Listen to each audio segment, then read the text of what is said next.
Hello student, कैसे हैं आप सब। उम्मीद करता हूं आप सब अच्छे होंगे, मस्त होंगे, बेहतर होंगे, आपकी पढ़ाई बेहतर चल रही होगी। बच्चों, आज का जो हमारा टॉपिक है प्रबंध काव्य और मुक्तक काव्य में अंतर, जिसे आप लोगों को तैयार कर लेना चाहिए, चाहे आप 10th क्लास में हैं या 12th क्लास में हैं, दोनों के लिए काफ़ी हेल्पफुल है। 4 अंतर आपको तैयार करना मिनिमम। ठीक, तो पहला अंतर तो ये है कि प्रबंध काव्य का आकार विस्तृत होता है, मतलब बड़ा आकार है, इसमें काव्य रचना होगी एक विस्तृत। लेकिन मुक्तक काव्य जो प्रबंध काव्य की अपेक्षा थोड़ा सा आकार सीमित है। ठीक, प्रबंध काव्य, प्रबंध पूरा हर चीज़ का प्रबंध किया गया, ठीक है, हर चीज़ का प्रबंध किया गया जिस काव्य में, वो बड़ा ही हो सकता है।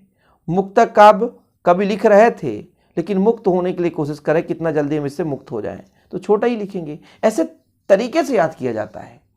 प्रबंध मतलब हर चीज़ को प्रबंध करके उन्होंने सुटेबल लिखा, तो फिर प्रबंध ही कर दिया, बड़ा बना दिया। लेकिन लिखते लिखते मुक्त होना चाहते थे, यार किसी कदर ये लिख जाए हम मुक्त हो जाएं, हमको यहाँ से स्वतंत्रता मिल जाए, हम मुक्ति पा लें। तो फिर वो मुक्तक काव्य मुक्त पाना चाहते हैं ना, मुक्ति पाना चाहते हैं कि हम मुक्ति हो जाए यार, खत्म कहानी, तो मुक्तक काव्य हो जाता है। प्रबंध काव्य में कथा क्रम होना अनिवार्य। जब इतनी लंबी चौड़ी कथा लिख रहे हो भाई साहब, तो उसमें एक क्रम होना चाहिए। ऐसा नहीं कि जन्म बाद में मृत्यु पहले लिख दो, तो कथा का क्रम, तो इसीलिए तो बोले कथा क्रम होना अनिवार्य है। और जब एक छोटे से क्षेत्र का लिखते हो तो उसमें कथा क्रम बहुत ही ज़्यादा अनिवार्य नहीं होता। ठीक, ये चीज़ होता है।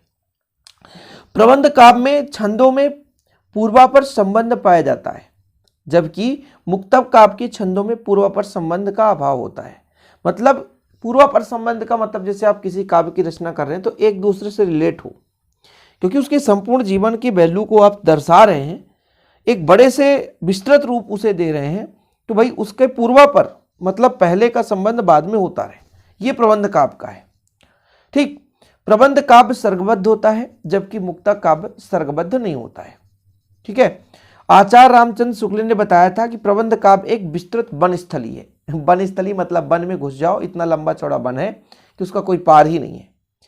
और मुक्तक काव्य में बोला था चुना हुआ एक गुलदस्ता है, एक छोटा सा गुलदस्ता है, हजारों गुलदस्ता, उसमें से एक छोटा सा चूज कर लिए, मुक्तक काव्य बन गया। लेकिन जो हमारा प्रबंध काव्य इतना विस्तृत है, वन स्थली में घुस जाओ, वन स्थली, वन मतलब बहुत लंबा चौड़ा। ठीक है, ये चीज है बच्चों। तो कितने अंतर आपको तैयार करना है?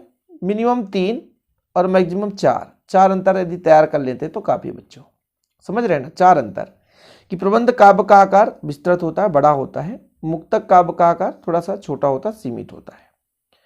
प्रबंध काव्य में कथाक्रम होना अनिवार्य है, जबकि मुक्तक काव्य में कोई कथाक्रम नहीं होना चाहिए। प्रबंध काव्य में छंदों में पूर्वापर संबंध पाया जाता है, मतलब एक दूसरे से रिलेट होते हैं, हर एक वक्तव्य को पीछे से रिलेट करके बनाया जाता है। जबकि मुक्तक काव्य की बात की जाए तो ये अभाव आपको देखने को मिलेगा, मतलब संबंध नहीं पाया जाता। ठीक है, यही चीज तो है। प्रबंध काव्य सर्गबद्ध होता है जबकि मुक्तक काव्य सर्गबद्ध नहीं होता।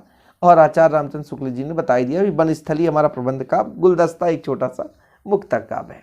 तो अंतर तैयार कर लेना। ओके बच्चों, और ऐसे वीडियो पाने के लिए हमारे चैनल को सब्सक्राइब कर लें, है ना, बेल आइकन भी प्रेस कर लें। मिलते हैं अगले वीडियो के साथ। जय हिंद, वंदे मातरम।